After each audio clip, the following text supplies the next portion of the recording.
Hey, everybody, it is Dr. Tamara Allen with the Fanpreneurs, along with my partner, Marcus Turner.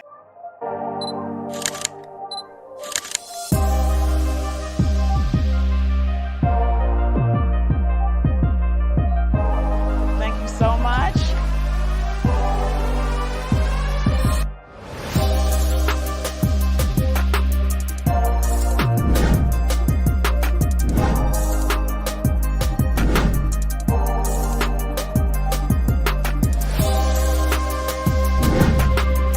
And we have an amazing guest speaker with us today, Mr. Wayne Harris. How are you, Mr. Harris? I'm doing very well. How are you, Dr. Tamara? Hey, Marcus. We are doing great. You are here. Tell us where you're from and what you do, and let's get on into this conversation that we were talking about right before we started recording. Perfecto. So I'm here in Toronto, Canada, but I have worked across the United States. I've been to 33 of the 50 states over my time out here with my wife of 31 years and my two kids, both doing postgraduate work. Daughter's doing postgraduate work in biomedical engineering. Boys doing postgraduate work in economics with an undergrad in computer science. So we kind of went the STEM route for them. My superpowers are communication, but more so on risk management. I do risk management for corporations, or I did for about 30 years for a couple of small companies you might have heard of, Deloitte & Touche, IBM, Microsoft, and Dell. Worked with them for a number of years and then pivoted into financial services so I could handle risk management for families, because I noticed that people from our community and other communities as well didn't have their financial foundation in place. People want to make money and people want to trade and people want to do what I call asset accumulation. And that is great. Go make your money. But once you've made that money, why wouldn't you want to focus on asset preservation? This is how you create generational wealth and have your money work for you when you can't work for it. So I specialize in that in Canada and now looking to embark into the United States and bring these concepts and tools that people who look like us don't seem to have a handle on and are not getting that information from their typical places and resources. And all I'm doing is coming in and giving them the education and say, hey, do you want to work with me since I showed you all these things you didn't know? And they go, great. And we take it from there. So I've got a team of about 26 people working with me in Canada, and we have our first agent in Maryland, and we're working through the rest of the United States. That's a little bit about me. I have to say, you speak in our language, okay? Literally speaking our language. And it's so funny, just like with your background, we're probably around the same age. I went to school for architecture and interior design, did that for a few years, and then became a legal drug runner.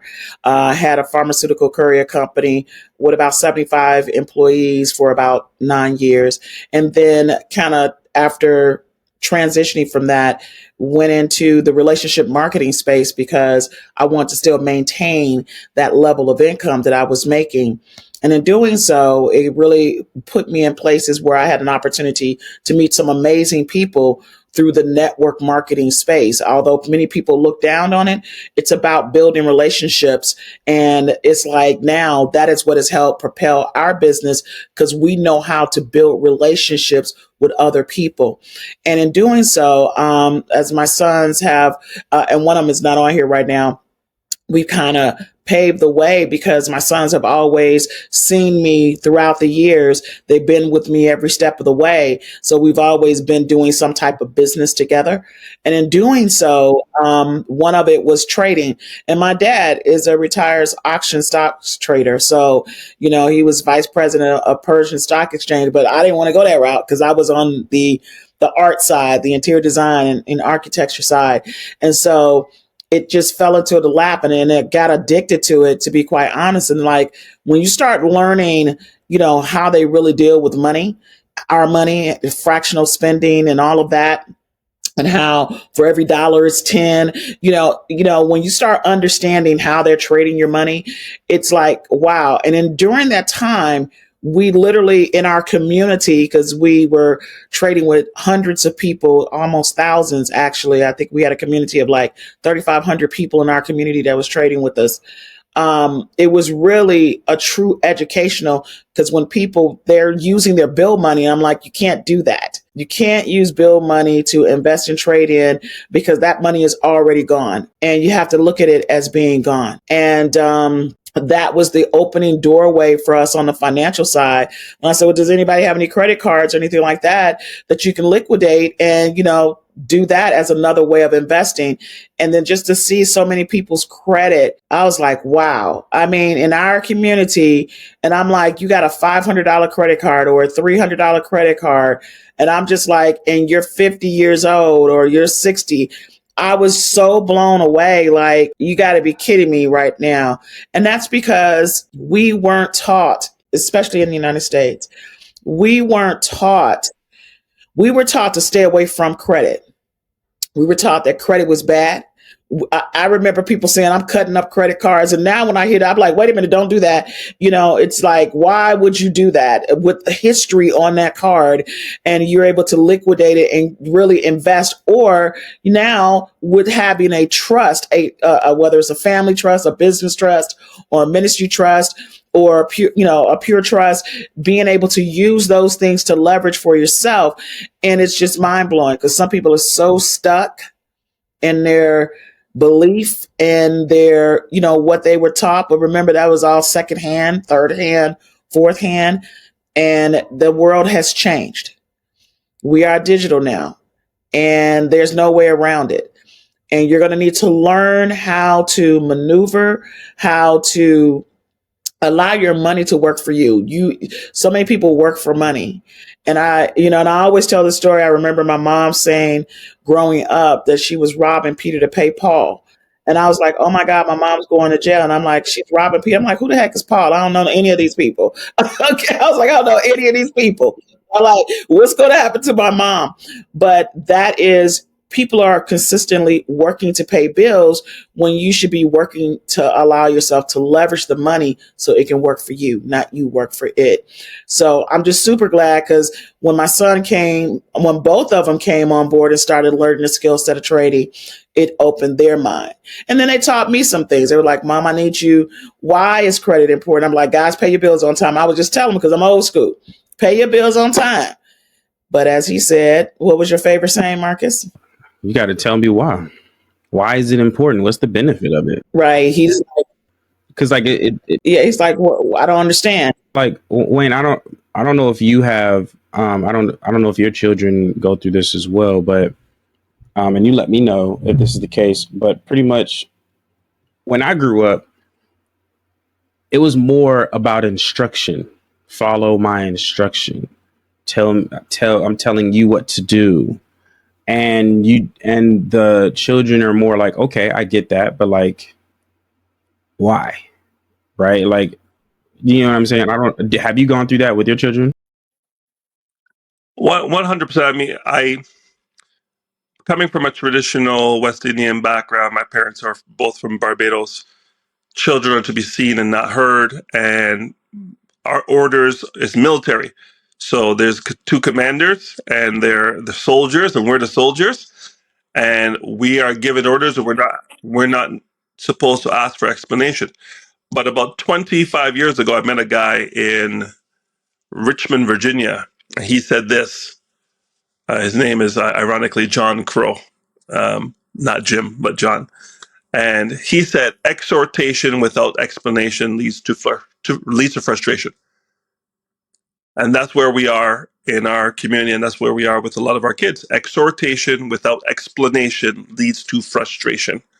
So we need to exhortation's fine, but we need to treat our people as they move from being our full responsibility, where we have to be parental to them and give them instruction. Do not cross on a red light. Make sure you watch. Be 360-degree awareness when you're taking public transit or whatever you're doing out with your friends. Tell my daughter, never leave a drink at the bar unguarded. If you're going to go to the bathroom, finish that drink before you go, or never touch that drink again. Simple rules of life so they can survive. But once they get to a certain age and stage, you now have to put them into more of a friend zone. So I'm their father, but I'm not their father for their survival. I'm their father more as a mentor coach, and move into that phase of life where I'm respecting their opinions, I'm respecting their own experiences, but I have experience.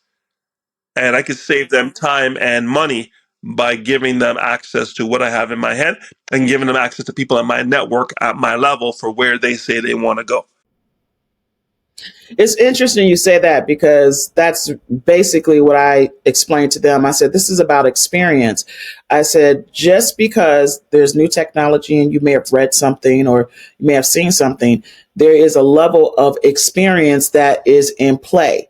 And you can't trump my experience outside of I'm twice your age, I'm your mother. So, whether that was part of it too. And even their father, rest his soul, who passed from COVID, he was the same way. His father was very militant and he was like, do as I say, and so it's kind of hard, he's like, Mom, well, we need to erase those old things. I say, yeah, but that's hard when it's in the DNA. You have to learn, and we communicate with each other very, very well between Alex and I and Marcus and I, and even their bonus dad and I. Marcus, you missed a really good point. So it's it's okay. But yes, now it's a matter, just like you said, Wayne, although I'm their parent, I am also their friend, and I share my experiences with them to save them time, money, frustration, heartache. It can be those situations as well. And I do my best to make sure that I actually listen to them. And in doing so, because of this relationship that we have fostered, the business relationship came. Marcus and I, for a very long time, we were coaching people together, and they're like, wow. And then when we created our business, from it, they're like, wow, you got your children's on the same page. And they say, how did you get them? Before I used to say, oh, I would beat them. But I said, but they're too old. They're too big now. I can't say that. But no, I said, no, I mean, we have, no matter what, they've seen their mom and dad in a business their whole life. And although I am grateful for them being able to have to work a server job, because it humbled them, because now the generation under us, they are entitled and they think they know everything, right? They're in, yeah, they're entitled, and it's like, you don't know everything. There are some things that we know. Yes, you can Google the information, but I'm telling you, it's about experience. And sometimes I just need you to listen and not talk, and just hear what I'm trying to say to you to protect you. you know but again, they're going to go through their own thing. But in the business side of it, what I love is the fact that they have warped into he's operations and Alex is marketing, and and then it's the photography, and it's like, wow, you guys have literally taken on the interest that your mom and dad had. So whether we know it or not, they are actually watching what we do from this, consistently. And we want to make sure that we are guiding them the right way financially. And that's right now is what's going to be the loophole. It was a show called The Have and the Have Nots. And that's where we are right now. It is the haves and the have nots. And the ones who have not, they're going to go for the government assistance. And I'm not trying to step on nobody's toes, but it is what it is. They're going to go for the government handouts and the government assistance, and the credit is going to be bad, and they're not going to understand it. And you're going to stay where you are, and it's going to create crime. How do you feel about that based on what you said about coming to Atlanta? Well, I can tell you, thank you, great points you're making there. I think that and I'm a soundbite guy. I learn by sound bites. So I'm going to say knowledge is king, but context is queen. A lot of the young kings and queens or princes and princesses don't believe you have the context for what they're experiencing today. So they say, hey, you got knowledge, and I defer to you on the knowledge. But they're going to say you don't know today, so therefore you can't give me any advice. Principles are in stone. All right, rules change, but principles are in stone. So I'm giving my kids and I'm giving my team principles. How you apply that principle is based on your own personal journey. But I want to make sure people understand that you've seen a few things. in a couple of cities, Chicago and Atlanta. You've seen a couple of things. And the principles are consistent across cities. It's not a have not and a have. It's more an internal locus of control or an external locus of control. I believe the government, what's going on in my municipality, my state, my country, those things affect me and prevent me from doing what I need to do.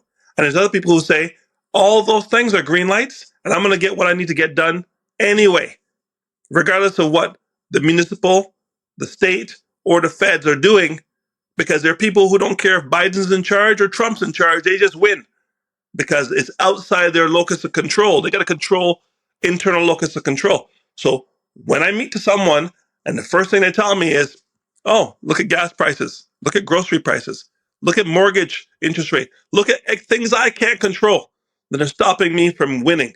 Yet there are people, even in this environment, crushing it. So what are you telling me?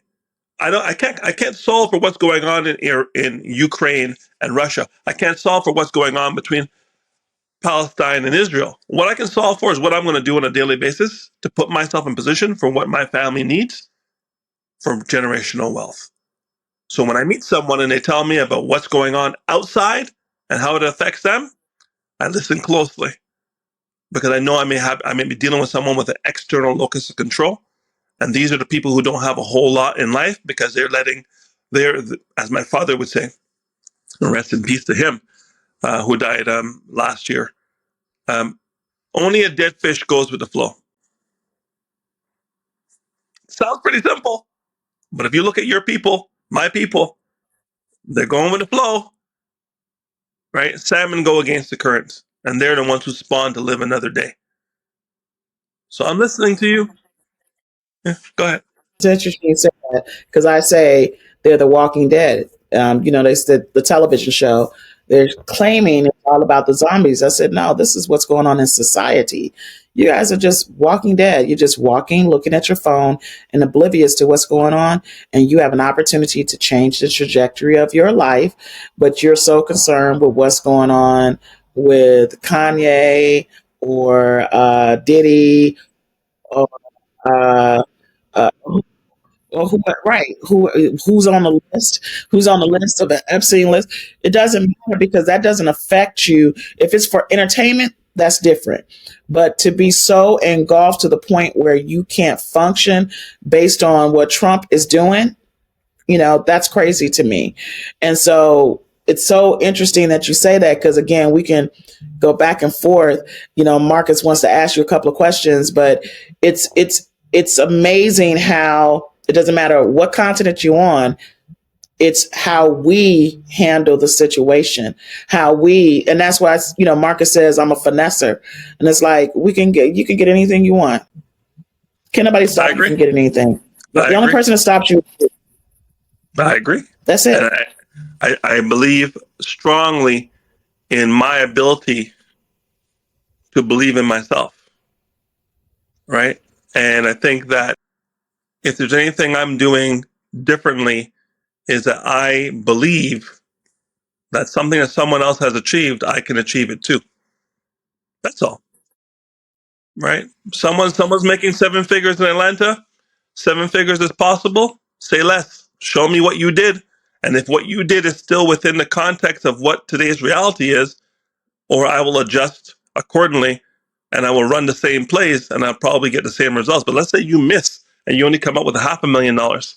Hey, that's not too bad because for every, Tony Robbins said it in Unlimited Power like 30 years ago. He said a person who makes $50,000 is not 10% as smart as someone who makes 500,000. And a person who has $500,000 a year is not 10% as smart as a person who makes $5 million a year. They all may have the same level of IQ. The difference is what are they executing on a daily basis and what goals do they have? And do they have a map to achieve those goals? So I have a lot of people who have a lot of wishes, a lot of dreams, but I don't have those people who have reverse engineered those dreams and those goals into daily, hourly actions to move them towards their goal. Right. So just 4 days ago, everyone did a New Year's resolution. I'm going to go to the gym. I'll make this money. I'm going to do this. I'm going to do that. I'm going to write it down. and they're not going to look at it until December 31st of February of 2024. Whereas I work on a 3 day day. 6 a.m. till noon, day one. Noon to 6 p.m., day two. 6 p.m. to midnight, day three. And I sleep for 6. So I'm getting 3 times as much done in any given day. Show me where you are in life. Just show me your calendar. Hey, let me show you. Open up your calendar. Show me what you got in there. I see a lot of white space. You don't tell me you're not doing anything. I see you're doing nothing. Right? That's interesting. That's a book from John C. Maxwell, Make Today Count. Yep. He really said, I can tell if you're going to be successful based on your daily activities. And that's a book that I read every single year to put myself in check. Okay. And what's the other one? Don't take, it's the four agreements. It's the four agreements. So, and there's another one with Leap the Frog about the procrastination of your time and where your time is spent. And, yes, yes, Brian Tracy, something leapfrog or whatever. And it's so crazy. Yeah, Eat the Frog. That's exactly what it is. I actually have it on my desk because it's time to reread that book. And, and I would have the boys read, I think they were 12. No, they were 11 and 13. Open Your Mind to Prosperity by Catherine Ponder. Because it's about manifestation, your inner spiritual, and just being able to kind of move about. And what's so interesting in what you're saying, it's like, how do you navigate with your children? I know they're in biotech and they're doing some things. Are they working with you financially? Because they're focused on school at this season of their life, I'm letting them do that. But they know that if they need to learn anything about the investment side or the protection side, they come to me because they know, A, I know what I'm talking about, and B, I work in their best interest. There isn't anything that's going to come out of my mouth that's not going to be in their best interest. So they are clients now. At some point, when they get to, Steve Harvey says, when you get your money right, when you get your house right, when you get your car right, then you start looking for someone to share that with you. So both of them are in that first phase of getting their house right, their car right, their money right, and then they're going to be ready for the next stage, and that's when they're going to probably embrace me a little deeper. But right now, I'm letting them do their thing in their way, because when I was their age, I was doing that for myself. I mean, I discovered my true north, my gift, probably in 1984, but didn't act on it until 2016, right? So think about that for a second. There's a quote that says, you know, people people die at the age of 23, 24, 25, but are buried in their 80s because they don't execute on what their true gifts are for all of those years. So when you think about this for a second, life is a series of lessons. Okay. And your reward, if you achieve the lesson you have at this stage for Marcus Turner, this is the lesson you're supposed to learn in 2023. If you learn that lesson, congratulations, you get a new lesson in 2024 and you level up. But if you don't learn that lesson, you get the same lesson every year until you learn the lesson, then you get the next one. So you'll meet people who are 23 times. They're 46, but they're 23 because they have not learned the lesson from 23. Maybe the lesson is relationships. So they got a lot of women with kids, but no parenting skill because that lesson wasn't learned. Right? They have someone who's always getting bankruptcies or consumer proposals and always perpetually in debt. Why? Because the credit lesson hasn't been learned. So they're going to continue doing those same things. So that's why when millionaires or someone wins the lottery, 5 years later, they're broke because they haven't learned the lesson of how to be a good steward of their money. So there's nothing you can do for them. You can give them $1 billion, they'll find a way to blow it. Because income never exceeds identity for long. Mm. No, that was a bar. Think about it. That was a That bar. was a bar. Think about who you know. Think about yourself. That was Listen, when I was, I'm getting in trouble for this. When I was working for some companies back in the day, And my mission in life was to make $50,000. If they paid me less than $50,000, listen, I took pens, I took post-it notes, I took sheets of paper from my own printer at home. I came 15 minutes late. I left 15 minutes early. I stayed on lunch 15 minutes because I was trying to get to equity. Because my identity was a 50K identity. You're paying me 45 grand. I'm gonna find that 5 Gs. You understand? In the same way, if someone has a $30,000 identity and you pay them $40,000 a year, they will self-sabotage themselves out of that job because they can't handle the 40 Gs. Income does not exceed identity for long. So we need to work on raising our identity. Those 3 books you read, those help raise your identity so you can accept more money. If you can accept more money, then you're going to earn more money because you're going to manifest it. So someone who makes $5 million a year versus 500,000 versus 50,000, it means the person who makes 5 million believes that they deserve 5 million. So they will go and manifest that with no doubt. Someone who makes 500, same thing, and someone who makes 50. When I had a minimum wage mindset, I made minimum wage. What a surprise. When I had a 6-figure mindset, I made 6 figures. When I get to a 7-figure mindset, I will make 7 figures. And that's a promise because it's a principle. So I get excited because all I know is I just got to work on me. I work on me, read the books, associate with people who are of the same mindset or better. One of my virtual mentors, I've never met him. I've seen him speak live, but I've never met him, is Ed Milet. And Ed Milet says, all right, Ed Milet's good, better than good. Ed Milet says, listen, everybody has an internal thermostat on their self-image.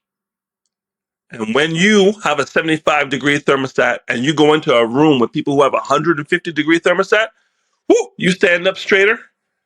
You fix your makeup, you fix your hair. If you're a girl, if you're a guy, you make sure you're on point. Why? Because you're going into rarefied air. Once you get there at 150, you know you don't belong, right? You go, damn, these people are firing on a different level. But guess what? You won't go back to 75, but you're going to be at 95 next time you meet your friends who are at 75. And when your friends at 75 see you at 95, they're going to go, hey, Marcus, you changed. What's up with you? You bougie now? You bougie now? Well, you can't hang with us no more? You see 150, bro? And you're going that way. They're comfortable at 75. They love you at 75. That's the best you for them. But that's not the best you for you. So now you got to go find people who are over 100 and you got to stay there. Because your Fab Five, you take a look at your 5 friends, their income's within $10,000 of yours right now. So what if you were to find a new 5 friends who are making double what you're making? You hang with them for a year, right? You're going to have to level up. That's basically what I wish Alex was on because he brought up a very valid point. Someone he's really close with. That they went to school together. They were very close friends, and his mom had a traditional job, and it was a good paying job for her. She was 6 figures. She was making a decent living. How kids they see other kids have more than them, like, oh, they have more than me, blah blah blah blah blah. So when we started working together, when Alex came on board, because Marcus and I, we started when he came on board. He said, we're gonna do 100,000 a month, and he said, you're not gonna do 100,000. He said, yes, I am. He said, I can show you better than I could tell you.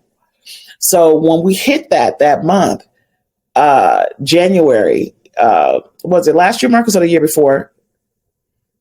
It was a year before. When that happened, it was last year. Yeah, when that happened. Okay, it was last January, right? Yeah, it was 2022 when that happened. Right. So 2022 January, the first time we had hit 100K in a month, and it was interesting because when I said, "Did you tell him?" Because I wanted it more for him because he had so much doubt in his mind about you're not going to be able to do that. Where his mom was making like 200,000 a year, right? And so he thought that was the way to go. Not that it wasn't the way to go. What we're saying is you have options. And just like when the plan scamdemic came into play, Everybody who had a job got unemployment, but for those who had a business, they soared in their business. Our business went crazy that year, you know. So it's like when you have the knowledge and you understand that there is more than one way to be successful, and he said he stood proud when we got that 100K award. He was like, man, mom, it's different because your eyes are open. Now you see that we can do more. It's not, they used to look at me like, mom, why aren't you like everybody else? Why is it that you don't have, I said, I'm not like everybody else. And I'll never will be because I know I'm supposed to have more. I know we're supposed to do more. We're supposed to be more. Here it is. Here it is. Oh my gosh, you want to go to Dubai? 2 weeks, we're gone. They can't do that. You guys have around the world and traveled more based off of what we're doing. So therefore, your mind is open, just like you said. Your mind is open. So for Marcus, for you, graduated college, and here it is now. You're a COO of a company, that's done 7 figures. How does that make you feel? I mean, a lot better than if I was making 5 figures at a gaming spot or whatever, But like, I think that's really where it comes down to.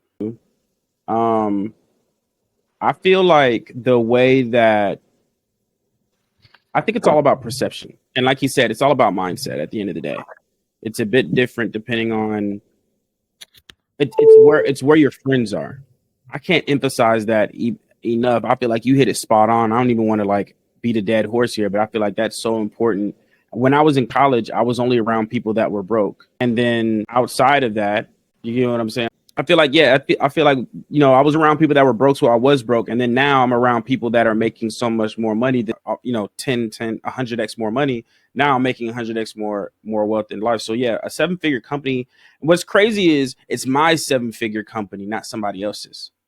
I feel like that's another thing, is that I would be working for another person instead of working for myself. You know what I mean? And I feel like that's truly important. And because of my schedule, I can create my schedule, right? And so I kind of want to pivot real quick or go back, Wayne, to when you had mentioned, I think you said the 3-day, I think it was called. Yeah, it's 3 days in one.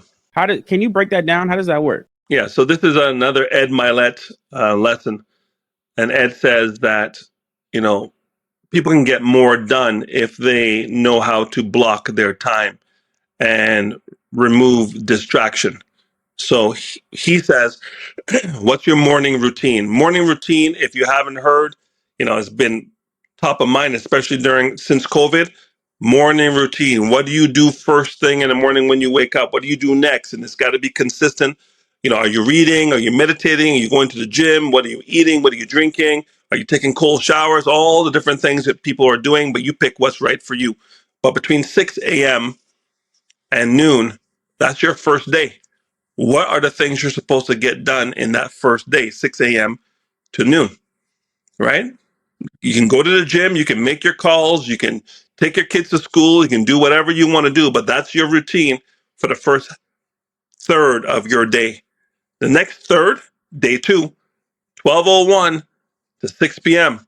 What do you got to get done at that time? Maybe the kids are coming home from school. You got to spend some family time there. So you block that out. But what are you getting done from a business perspective during that time? Are you doing your emails? Are you doing your follow-up calls? Are you going out for meetings? What are you doing to work on your business, not in your business? Working in your business is the administrivia busy work that if you're paying someone less than $100 an hour to do it, you're winning because your time is worth more than $100 an hour. So what of that can you outsource that's in your business? So you focus only on your business. My superpower is on a Zoom or on the phone. Anything else is noise. So I've got to make sure that all that I do, make sure that my gifts are directed in the most potent, most valuable direction. And then 6 p.m. to midnight, this is where you're doing your dinners with your clients, you're meeting with your team, you might be doing some relaxation stuff, whatever, but you've got 3 days, that's 18 hours. And you have it all allocated. And before you go to bed at night, you know what you're doing the next day. So I know what I was doing today at this time because it's in my calendar. I allocated the time. I was ready. I know what I'm doing the next hour. I know what I'm doing the hour after that. And I know what I'm doing until midnight tonight. So people say, why are you working till midnight? Are you going to burn out? You only burn out when you're doing something you don't want to do. You rarely burn out when you love what it is you do, right? And it's the same amount of effort. So if I had to do this, I'll use American vernacular for a W-2, I might burn out, but it's not a W-2. I think you guys call it what, 1099? What is it down there?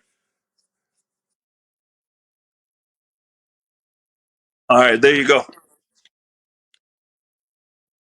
All right, so these are the things that I'm focused on a daily basis. Now, the other thing I'm going to talk to you about is, so if you got your 3 day in one, that means you got 21 days in seven, right?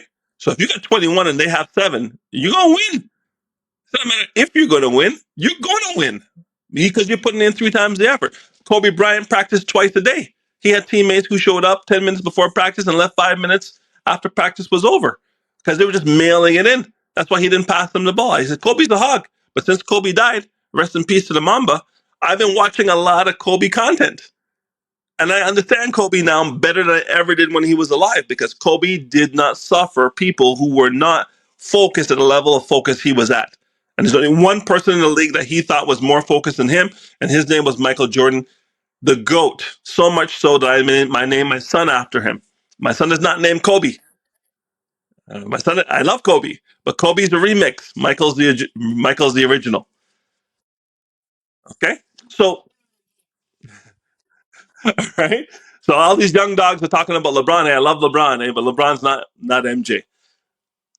There's a book you can read by Brian Moran called The 12-Week Year. So now we got 3 days in one through Ed Milet. We got Brian Moran, The 12-Week Year.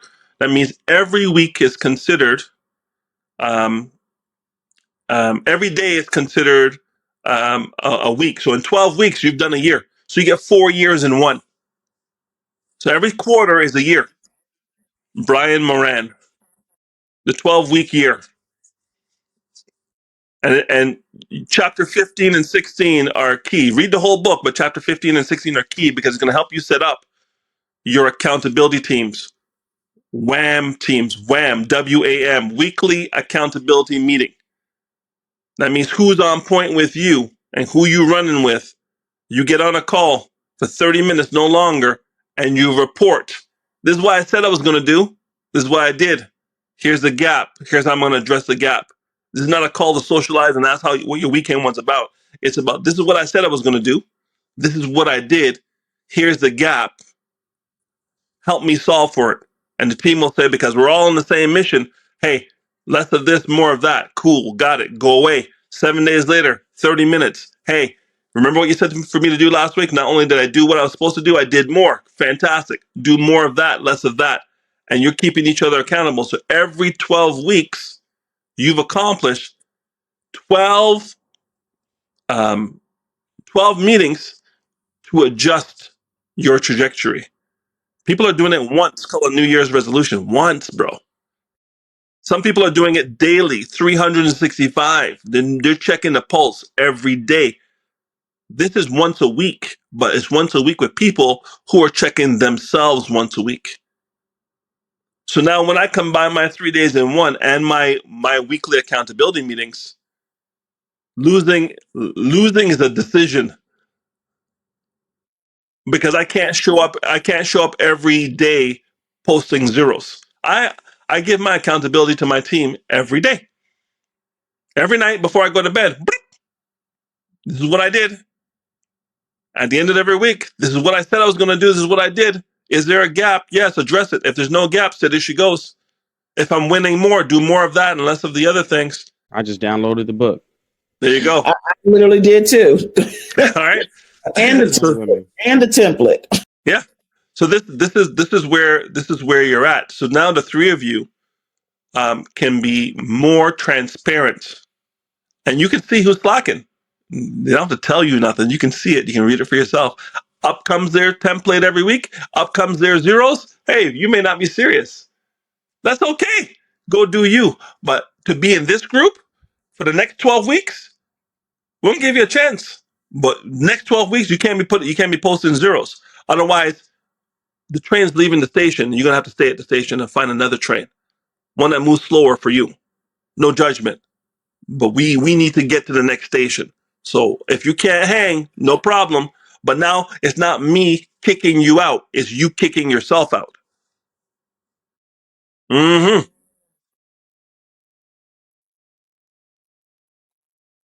Yeah, it's brilliant. So we started doing that last year, and our income became more predictable. Our activities became more predictable. Um, you know, self-esteem and self-confidence is raised by keeping promises to yourself. Another Ed Milet-ism. So if you say you're going to go to the gym and you go to the gym, just being in the car with your gym bag, you feel great, better about yourself because you kept a promise to yourself. You go to the gym, you even if you go to the gym and just hit the bike for 20 minutes and come home, you did what you said you were going to do. Self-esteem raises, identity raises. Now, if I am the fittest person in my group, I'm going to become unfit because they're pulling on me. When hot water meets cold water wins, right? Hot water meets cold water wins. So I need to surround myself with people who are in even hotter water than I'm in. There's your identity group, there's your reference group, and that's where you need to aspire to, and you need to be able to add value at that new reference group level. And when you do so, they will embrace you. They say, okay, we see you, young buck. We see you at 75, but we see you want to be 150. They're going to pull you. They're going to say, read this, do this, go away. Is it read? Yes. Is it done? Yes. Good. Here's your next task, right? And some of them will actually stop and pause with you and show you some of the gaps, or they'll ask you better questions. Why do you think that didn't work out? And you'll have better answers because you're going to know yourself. You say, damn, you know what? This needs to be done between 7 and 8 o'clock in the morning, and I slept in, right? Or I was supposed to do that Monday morning early, and Sunday night there was something going on, and I was out too late, and I didn't get up, and I didn't do it. You will self police, which is what you want. Self police, self discipline. So let me ask you a That's so question. You good. said you were following Marcus on social media. Yeah, I found him. I found some of his content, and I'm like, okay, cool. And I just reached out and said, hey, I can't remember what it was, but he reached back out and said, hey, you know what? We should talk. And most people talk a lot of smack on social media. So Right, when right. someone actually pulls the trigger and say, let's do this, he says, let's do this, book this, fill this in, and I will be there. I said, okay, young buck, I'll do it. Put it in. And here we I'm are. so I'm so proud. I'm so proud. I have to say he is an executor for sure. This Okay. is, this is for sure. Yeah, he's an executor. That's why he's the COO. He is operations for that reason because he executes within our company to help us. You know, when you're one person, you can't be one person doing everything. So the fact that we have Alex, who is marketing, Marcus now, I'm the visionary, and the sales. It has really made our business come to a whole nother level, and you're not burnt out as a solopreneur because you can't do it all yourself. You cannot. You have to have a team. You have to have like-minded individuals, and you have to have mentors. And you spoke on that. Having a mentor, though, you said that several times, whether it's the books that you're reading, whether it's the community that you're a part of, you emphasize that you are a part of some type of community that helps elevate you, your family, and your children, and everybody that's around you. What would be the last takeaway that you would give somebody about the financial sector? Because you are just like us. You're wanting to help families and helping their mindset understand about credit. And what they need to do in investing. What would be your three biggest, now I'll say four biggest takeaways that families need to do right now? Wow, wow, wow.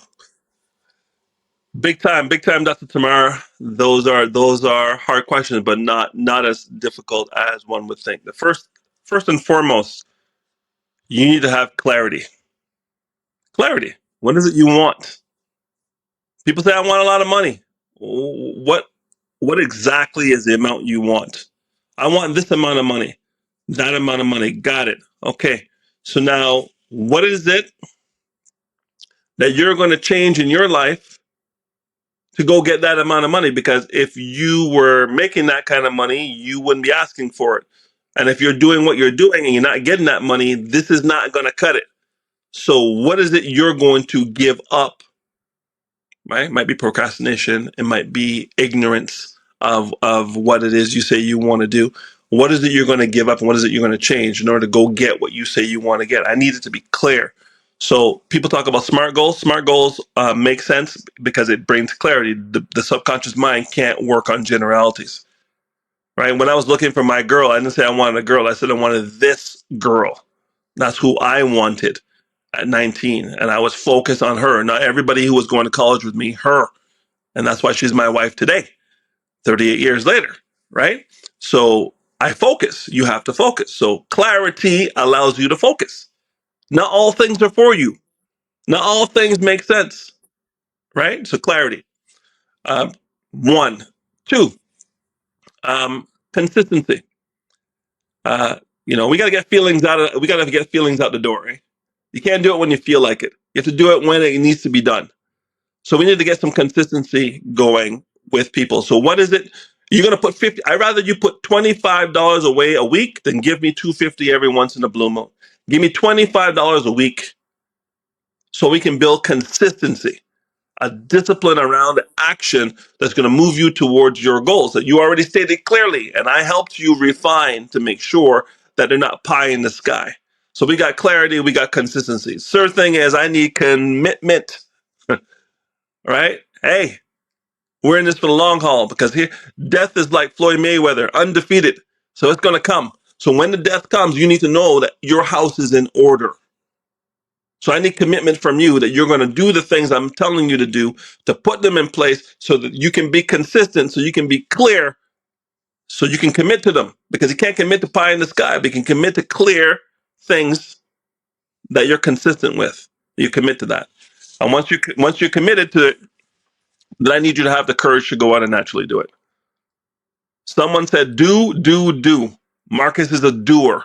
I need you to do something. Take action. So give me the clarity. This is Simon Sinek, the why. Start with the why. Why do you want it? Make it heartfelt. I want to make $1 million because I want to make $1 million. You're not going to do it. I want to make $1 million because my granny's going to lose her house. Okay. I want to make $1 million because my wife or my child needs a surgery that my health benefits don't cover. And I need to make that money for her to live. Your why is strong, and your effort will follow suit. Once I have that, then I know I need to be consistent, right? Let's make it happen every day, every hour that I've selected in my calendar. I got 3 days in one. I got 12 weeks in a year. I'm making it happen. I was going to put an SH in front of it, but I'm not going to curse on your podcast, right? And now I've got my commitment, right? I got my commitment.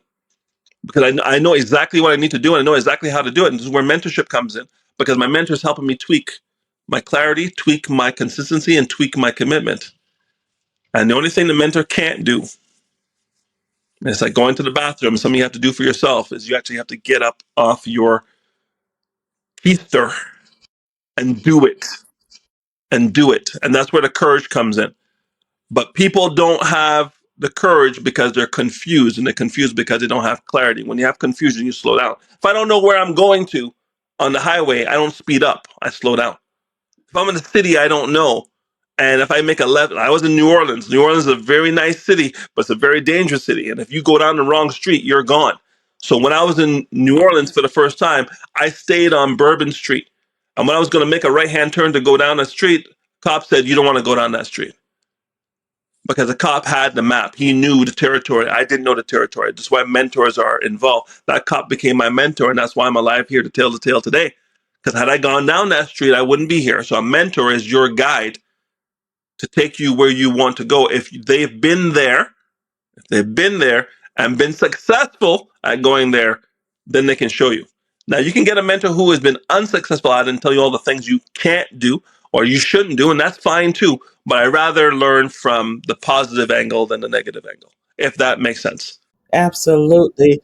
I was taking my little notes. I will be using the 4 C's. Okay. I'm going to use the 4 C's that you said, because that was so powerful. And it's so funny because we say these things to our community, but the way you said it was just so eloquent. And I really hope that the audience, guys that are listening, as you're watching this, that you take heed to what he's saying, because it is very, very true. We don't have the courage to execute on our dreams. And then you wonder why you're not getting what you want, because you're not consistent. You haven't created a level of commitment, and you don't have clarity. And that, our friends, is our time for today. Thank you, Mr. Harris. Mr. Wayne, that was powerful. We're gonna have you back.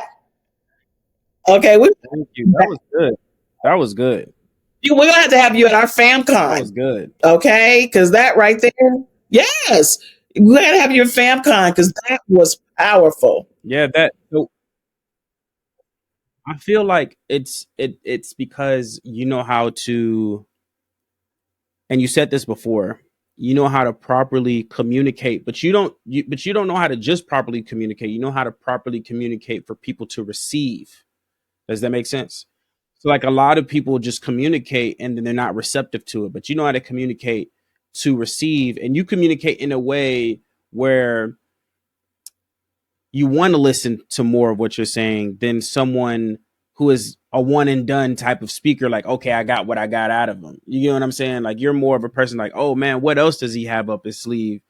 Because it's very digestible with what you're saying, and you give tactful things and even mindset shifts on how to actually get things done, right? So I feel like that would be great. I feel like that would be dope to have you at FamCon. People need that type of energy. Thank you. Thank you.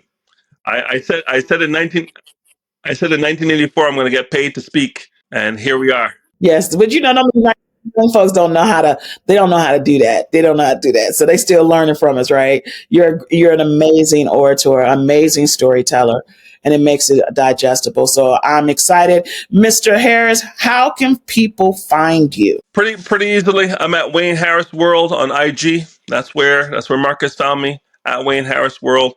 I'm on LinkedIn, Wayne Harris. But IG is probably your best bet to correspond with me. And like I said, I'm looking to build Canada solidly enough, and my next foray is into the United States because you guys have 340 million reasons why I need to come down there and talk to some people. And 13%, yeah, 13% of those 340 million people look like me. So Absolutely. Absolutely. So, guys, this is the Fanpreneurs. We're out. We'll see you on the next episode. And again, we're going to have Wayne Harris come back. Hopefully, he'll be here with us in FamCon 2024. So, that's it for now. We'll see you next time.